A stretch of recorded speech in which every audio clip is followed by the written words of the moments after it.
I participated in the nation's hottest variety game show to drive traffic. The movie queen appeared as a mystery guest. The director threw out a sharp question. What is your most unforgettable, deeply engraved experience in life? The woman, with an expressionless face and cold eyes, said, My online lover suffered from a terminal illness, passed away, and broke up with me. After saying this, her gaze fell directly on me. My mind went blank in an instant. My fingernails dug deep into my palms without any sensation. That voice was both familiar and strange. 5 years ago, I followed the trend of online dating and easily called the other party wife. At that time, Ayako Tojo was just a small, unknown actress. Her career was not going well. Besides playing games with her, I often advised her. She always asked me, when will we actually become real lovers? I smiled and replied, wait until you become famous, then we'll talk. After that, my mother passed away, and my father went mad. I couldn't wait until she became famous and left, leaving only a single message in the chat box. I contracted a terminal illness, deleted the game, don't miss me. 5 years passed. She had become the top movie queen in the entertainment industry, while I had been struggling in this circle for many years without any reputation. Everyone knew she had an untouchable taboo, her early deceased first love, that white moonlight. But who would have thought? I was that once-dead white moonlight. Miss Tojo, please take a seat. The host interrupted my train of thought. Ayako Tojo, wearing high heels, slowly walked over. In those phoenix eyes, no emotion could be seen. I consciously lowered my head, feeling a bit awkward. She sat down on the sofa next to me. The host smiled and introduced, This is Miss Tojo. The one paired with you today is the newcomer Haruto Rokujo. Haruto, say hello. I was still like in a dream. My throat was dry, and I mechanically reached out my hand. Ayako, long time no see. As soon as the words left my mouth, I regretted it, thinking to myself, oh no. Ayako Tojo slightly raised her eyes, sweeping a cold glance at me. A smile hung on the corner of her mouth, but that smile did not reach her eyes at all. Her voice was ice cold. Long time no see? Do I know you?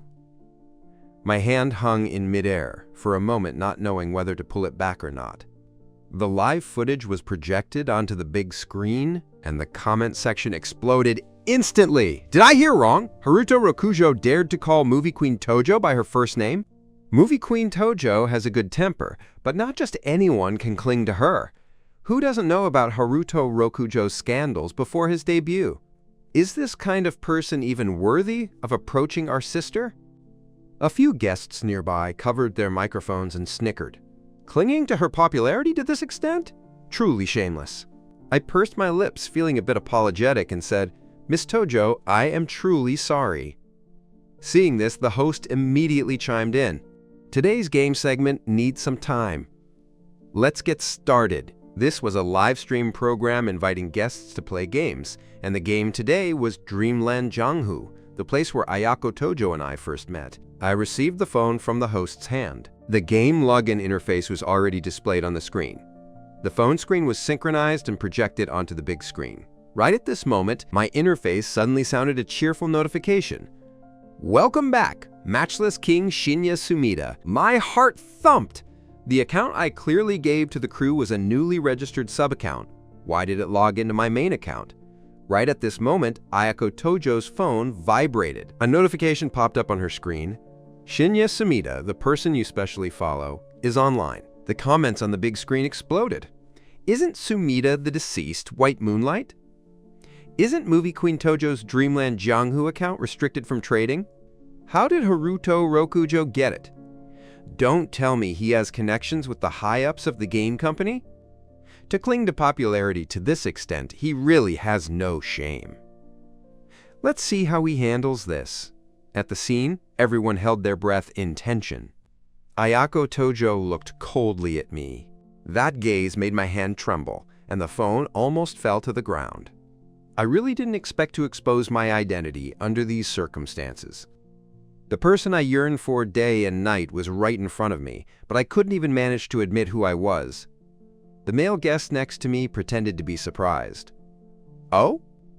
It turns out Haruto Rokujo also plays this game.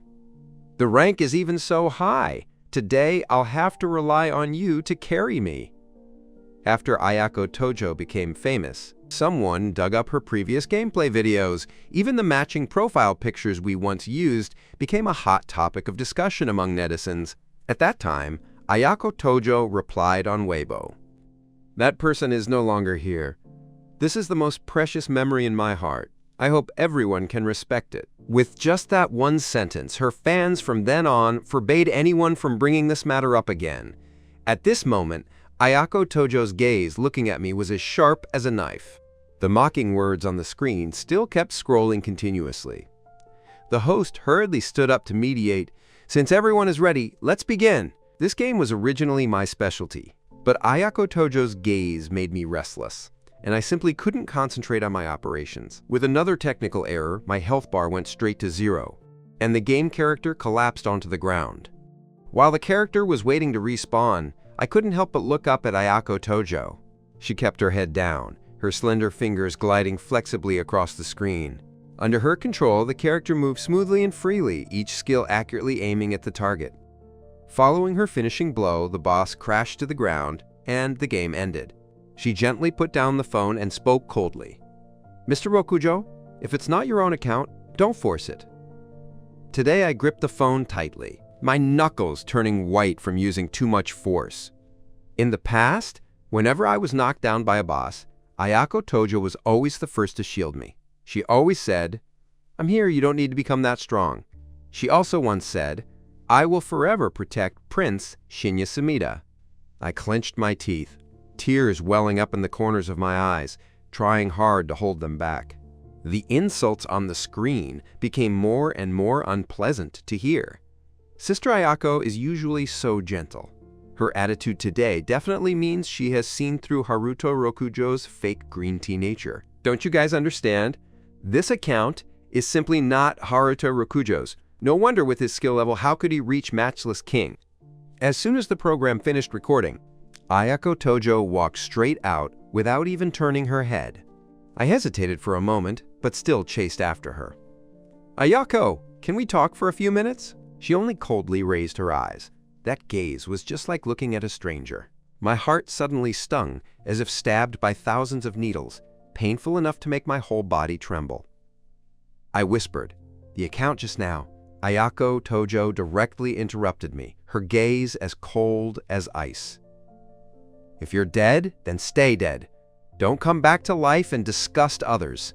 My whole body went stiff, standing frozen in place, unable to move. It turned out she had recognized me long ago. Watching her walk further and further away, I clenched my hands, my heart aching so much that I could barely breathe. Henri Tachibana, who didn't know how long he had been standing next to me, asked softly, "Are you okay?" I forced down the pain in my heart, my breath coming in gasps. "Henri, I clearly gave you the sub-account. Why did you log in with the main account?" Henri avoided my gaze. "The company used your main account wanting to increase some popularity. Who knew the mystery guest would be her?"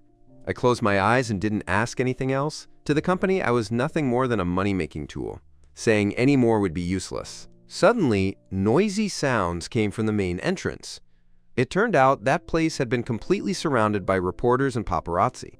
Ayako Tojo was being tightly hemmed in the middle by them. The reporters scrambled to ask questions. "Miss Tojo, what do you think about player Haruto Rokujo using the Shinya Sumida account? Did you and the owner of the Shinya Sumida account really once date?" These entertainment reporters were like sharks smelling blood, their eyes full of excitement, throwing sharp questions one after another at her. Standing in a hidden corner, looking at Ayako Tojo's departing back, my heart suddenly tightened, feeling that everything was gradually spinning out of control. The next second, her cold voice rang out, dealing a fatal blow to my heart. Her voice was calm. "No, that was just a teenage bet." As soon as Ayako Tojo's words were uttered, they immediately caused a fierce wave of public opinion online. Netizens brought out my past gameplay videos to compare with today's operations. Ayako Tojo's attitude today directly pushed the matter onto multiple hot searches. The keywords about the two of us quickly climbed the charts. Haruto Rokujo uses Shinya Sumida's account, angering Ayako Tojo. Ayako Tojo clarifies, relationship with Shinya Sumida was purely a youthful bet. Haruto Rokujo brings humiliation upon himself. My message inbox was flooded with vicious curses, all associated with Ayako Tojo's name, hurting more than ever before. On her personal Weibo page, I found that the post about the old partner who passed away a few years ago being gone was no longer there. The latest update read, "It turns out that the so-called white moonlight was nothing more than a teenage absurdity." The light from the phone screen illuminated my dazed face. Those lines of words were like sharp ice daggers stabbing into my heart. She even wanted to personally destroy the last bit of memory. The post was only a few minutes old, and the comments had already exceeded 10,000. The most liked comment read, "Having watched that game video, I originally suspected Haruto Rokujo was Shinya Sumida. Now Sister Ayako has made it clear that white moonlight is no longer here. She must be so heartbroken." At the head of my bed stood two game character figurines leaning against each other. That was a gift Ayako Tojo gave me a few years ago. At that time, Dreamland Jianghu had just become popular and released its first batch of limited figurines. After filming a night scene, it was already very late, but she still persisted in queuing for several hours. She was the first person to send the figurines to me. Inside the package, there was also a voice message from her. "Haruto, let's meet up." At that time, her voice was gentle and full of laughter. I had clearly promised her, but in the end, I broke the promise. A sudden clap of thunder woke me up. Ayako Tojo's cold face and daytime words reappeared before my eyes. I snapped awake, sensing something unusual. She originally didn't know who I was, so how did she know Shinya Sumida was Haruto Rokujo? This realization made me almost suffocate. As soon as the thought flashed by, I grabbed my phone and rushed out the door. In the pouring rain, I ran frantically to the front of Ayako Tojo's villa. My whole body was drenched like a drowned rat. I closed my eyes, took a deep breath, my heart pounding, and pressed the doorbell. After waiting for a long time, the door slowly opened. Ayako Tojo, wearing loose loungewear, looked at me, and her face instantly turned cold. "What are you doing here?" I didn't answer. Since the day I stepped into the entertainment industry, I had engraved her address in my heart. She once said, "Wait until my career is successful in the future. I must buy a house in the most expensive area of this city and decorate it into our cozy nest according to your liking." I forced down the heartache, holding on to the door frame, my voice trembling. "Ayako, since when did you know I was Shinya Sumida?" She didn't answer immediately, only staring at me with cold eyes. This silence made my heart panic. I hurriedly explained, "That day, I really went to meet you." Ayako Tojo directly interrupted, her tone indifferent. "Those things are not important." "How can they not be important?" I had crossed through so much mud just to get closer to her. I was anxious to tell her about my mother. Suddenly, a clear male voice rang out from behind her. "Ayako, where are my pajamas?" A man walked out from behind Ayako Tojo and smiled in greeting. "Is there a guest?" Ayako Tojo held the doorknob and said casually, "An unimportant person." That voice was even colder than the rainwater. My whole body was drenched, shivering from the cold. It turned out that in her new life, I had long become an insignificant existence. I couldn't stand steadily, stumbling backward, my heart aching as if cut by a knife.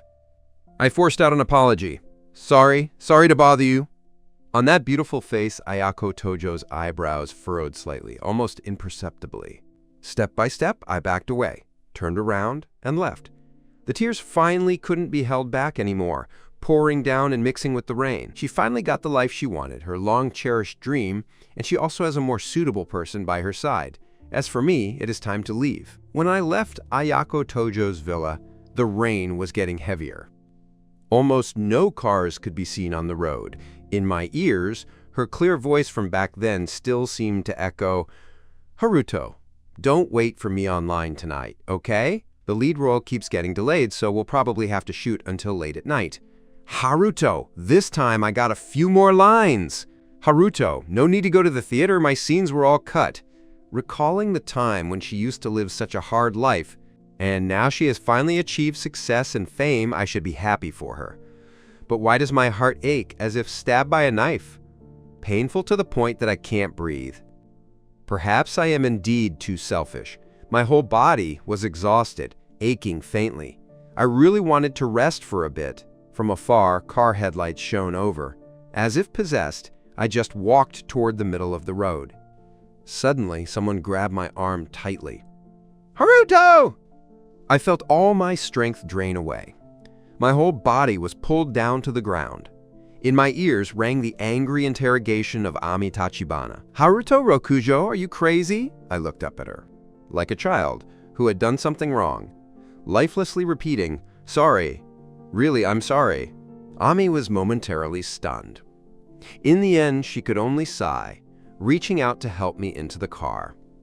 Ami looked at me with a face full of astonishment. "My friend lives in the same residential area as Ayako Tojo, and originally planned to help you get acquainted. I didn't expect you to run over here by yourself." Her voice was full of confusion. "Why did you think of running straight to find movie queen Tojo?" In my mind, that beautiful yet ice-cold face appeared, and a surge of bitterness rose in my heart.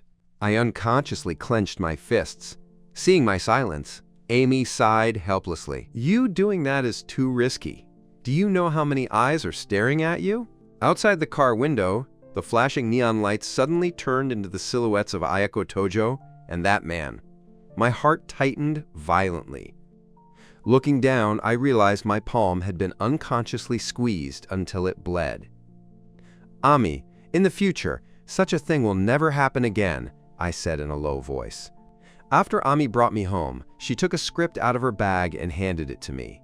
"Don't think too much. The company has taken a new drama for you to play the third male lead. You have to join the group in a week. Prepare well these few days." The company always arranged notifications like this, without consulting my opinion at all. Ami handed the script to me. The female lead this time is Ayako Tojo. Seeing me frozen in place, Ami frowned. "You and her don't have many scenes together. If you can avoid her, then avoid her." After Ami left, I was the only one left in the room. That suffocating feeling rushed back again. In a panic, I searched through my pockets, dumping everything out. Finally, I found the bottle of amitriptyline, hurriedly stuffing a few pills into my mouth. 5 years ago, I contracted depression, which developed from moderate to severe. Even Ami didn't know about this. I didn't dare to tell anyone. A week later, my assistant and I arrived at the film set. Just as I sat down, the outside suddenly became noisy. "Movie Queen Tojo is here!" Ayako Tojo, wearing sportswear and a baseball cap, walked into the dressing room. She glanced at me and nodded slightly in greeting. Before I could react, the male lead next to her had already welcomed her with a bright smile. "Sister Ayako, you're here." Her gaze swept past me, not stopping for even half a second. My heart felt bitter. She loathes me to this extent, yet I was self-indulgent enough to think she was looking at me. Suddenly, someone rushed in panting. "Quick! Look at the hot search!" Haruto Rokujo went to her door on a rainy night. As a result, something big happened. The dressing room, which had been noisy, suddenly became dead silent. That person, seeing the unusual atmosphere, looked around and stopped at my side, asking with a smile, "Haruto?" I forced a smile to ease the awkwardness, but it made everyone's gaze around me even more strange. At this moment, my assistant rushed in and shoved the phone into my hand. "Haruto Rokujo, look quickly!" The screen displayed a photo capturing my pathetic state, drenched, standing in front of Ayako Tojo's door. The photographer intentionally avoided Ayako Tojo, but tagged her topic next to it. That day was just an impulsive act of the moment. I had absolutely no intention of causing trouble for Ayako Tojo. I gripped the phone, stepping forward quickly, wanting to explain. "Miss Tojo, please listen to me." Ayako Tojo coldly interrupted me, her tone firm. "I only want to act properly. I don't want to be used by you as a tool to cook up popularity." As soon as the words were spoken, the surroundings exploded. The staff members who were originally whispering now openly pointed fingers. She took a step back, intentionally creating distance, and spoke with an expressionless face. "Mr. Rokujo, please keep your distance." After speaking, she turned and walked into the opposite lounge. With a slam, she shut the door, completely shutting me out. Haruto Rokuho is really thick-skinned. Sister Ayako has made it so clear, yet he still has the nerve to harass her like a stalker. Those paparazzi rumors are probably mostly leaked by himself. The people around kept mocking me. I stood frozen in place, feeling as if my whole body was nailed to a pillar of shame. Suddenly, a voice broke the suffocating atmosphere. "The entertainment industry is indeed lively. Every day there is a good drama to watch." Turning around, I saw a swaying figure appear at the entrance. Her appearance attracted everyone's gaze. Her exquisite face matched with indifferent eyes, a half-smile hanging on the corner of her mouth. "Hello, Sister Ayako." Everyone present took turns to greet her. The newcomer was the second female lead of the movie, Nene Kujo, the second young lady of the prestigious Kujo group. A wealthy young lady born with noble temperament who entered the entertainment industry based on her interests. She had easily surpassed so many people without spending any effort, not to mention her jaw-dropping beauty. She walked up to me, sized me up from head to toe, and burst into a contemptuous laugh. "Not bad, just that the method is too clumsy." Did everyone think this was a drama directed by myself? My hand shook unconsciously. Even when the phone rang, I didn't notice it at all until Nene Kujo spoke to remind me. "Aren't you going to answer the phone?" Only then did I wake up as if from a dream, struggling to escape from the scene. From the phone came Ami's tired voice. "Haruto, I have requested leave for you. You go back to the company first." I lowered my head, my throat as if blocked by something. Even breathing became difficult, a feeling of extreme pain. Under the company building, a crowd of Ayako Tojo's fans was gathering. They held megaphones and shouted loudly, using vicious words to force me to leave the entertainment industry. I sat in the car looking out, my heart aching like a cut. Clearly, Ayako Tojo and I were once so close. Arriving at the meeting room, Masahiro Tachibana's face was flushed red as he roared at me, "Haruto Rokujo, you are stupid to the point of leaving me speechless." I stood in place with my head lowered, letting him throw a stack of documents straight at my head. He was so angry that he stamped his feet, pointing at my nose and scolding. "See for yourself. How many partners have sent messages demanding to cancel contracts with you?" Ami hurriedly intervened. "General Manager Tachibana, calm down. Haruto didn't do it on purpose. He didn't want it to be like this either." "Then why did he run off to provoke Ayako Tojo?" Masahiro slammed the table hard, making my heart tremble. He stared at me coldly. "Haruto Rokujo, resolve the trouble you caused yourself right now. Go find Ayako Tojo and force her to release a statement to put this matter out." He pointed to the door, his face dark and terrifying. Ayako Tojo's cold, expressionless face appeared before my eyes again. My fingertips were icy cold, as if even the last bit of warmth had been drained away. She simply didn't want to see me, let alone have anything to do with me. This was probably the only thing I could do for her right now. My throat was choked with bitterness, almost unable to breathe. "General Manager Tachibana, I can't do this." Masahiro asked coldly in return. "You can't do it? The contract breach compensation adds up to 50 million yen. Can you afford to pay it? Don't forget, the debt to the company was also paid by us for you." My whole body trembled, a thick metallic taste of blood rising in my mouth. "Please give me a few more days." I returned to my residence in a daze. As soon as I looked up, I was scared cold. On the main door, someone had used red paint to write two large words, "Pay debt." I instinctively backed away, but my shoulder was suddenly grabbed from behind. "The big star is finally back. Finding your place was really hard." I slowly turned around. Several unfamiliar men had surrounded me. The leader, with fierce eyes, took a photo out of his pocket and threw it straight at my face. In the photo, my father was sitting on a bench at the nursing home, smiling very brightly. That guy leaned close to my ear and threatened viciously, "Haruto Rokujo, if you don't pay the debt, I will send you to meet your father and your short-lived mother." My whole body went stiff, feeling the blood in my body freeze. An older guy pulled him away and sighed. "Don't blame us. If you want to blame your mother. She jumped off the building to free herself, but we still have to find a way to live."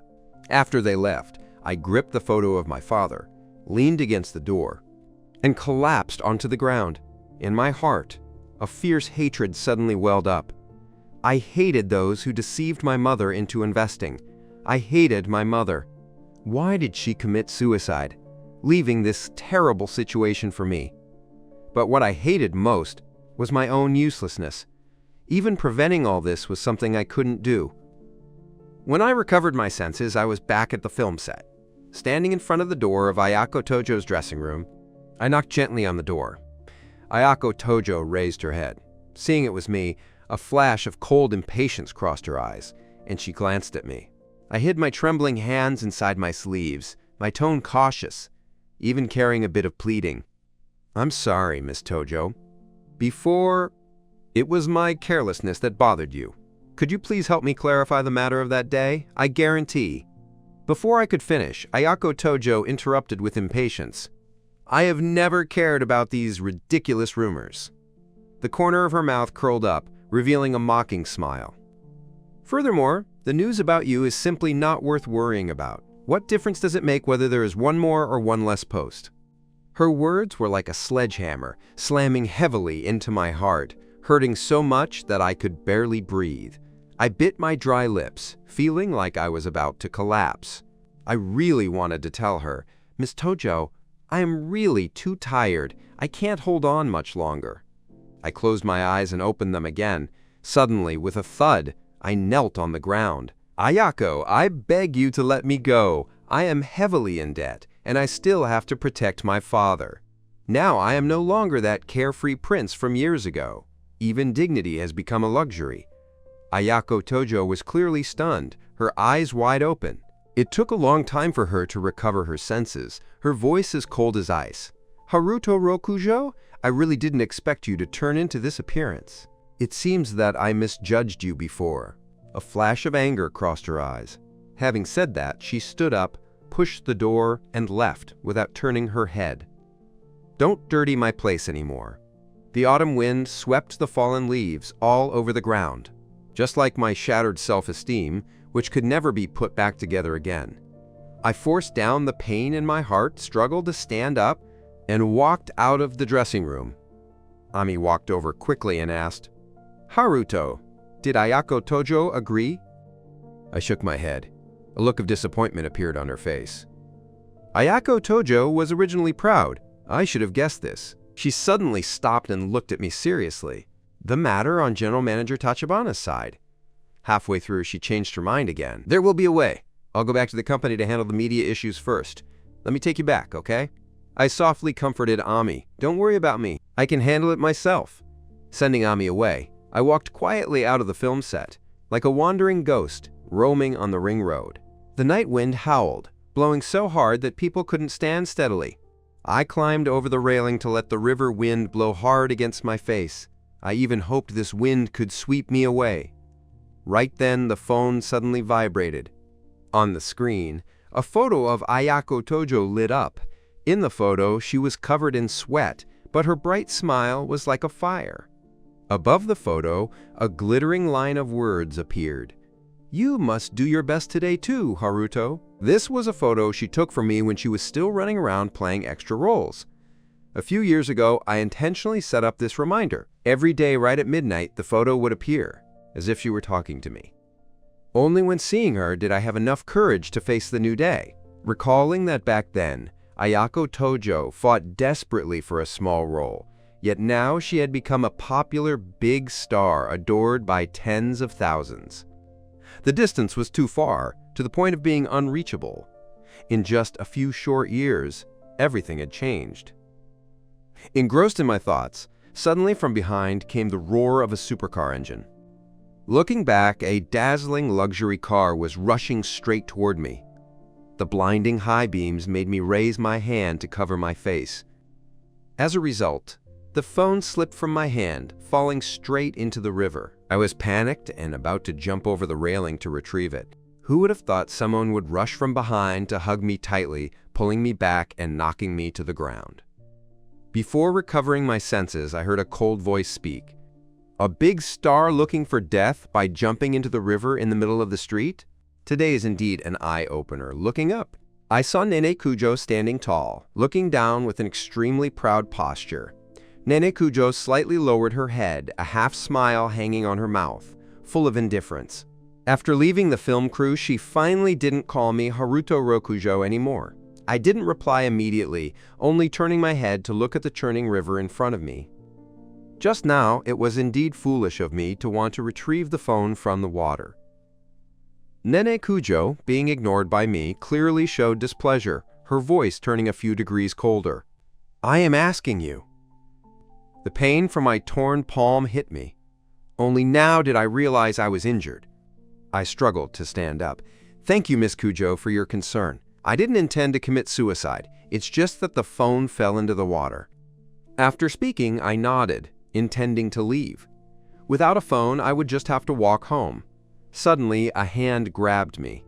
Before I could react, I was stuffed straight into the sports car by Nene Kujo. She didn't let me argue. Today I'm doing a good deed, so I'll do it thoroughly. I'll take you home on the way. I intended to refuse, but thinking about it, if I walked home and was photographed by someone and put online, who knows what would happen. Having no other choice, I had to read the address to her. Nene Kujo stepped on the accelerator. The sports car let out a deafening roar and then rushed off like an arrow, leaving the bow. Perhaps because of not eating anything for too long, my stomach was burning and aching. I couldn't help but press my hand against my churning stomach. Nene Kujo tilted her face to look at me, a flash of challenge in her eyes. What? Can't handle this speed? In her words, there seemed to be another hidden meaning. I looked out at the pitch-black night outside the window. In the past, I also used to have a sports car like this. When in a bad mood, I always liked to drive up the mountain to catch the wind in the middle of the night. Nene Kujo blinked and pressed. And then what? I smiled bitterly and shook my head.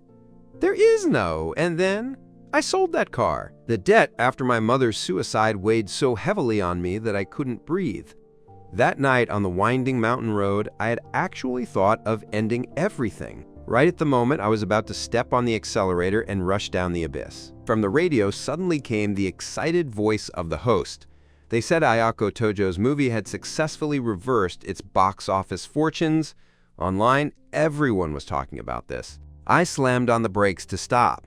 The very next day, I sold that car and used that money to take my father away from that place. The car had stopped under the apartment building without me realizing it. I recovered my senses and said to her, "Thank you for bringing me back." Just as I was about to get out of the car, Nene Kujo suddenly held me back.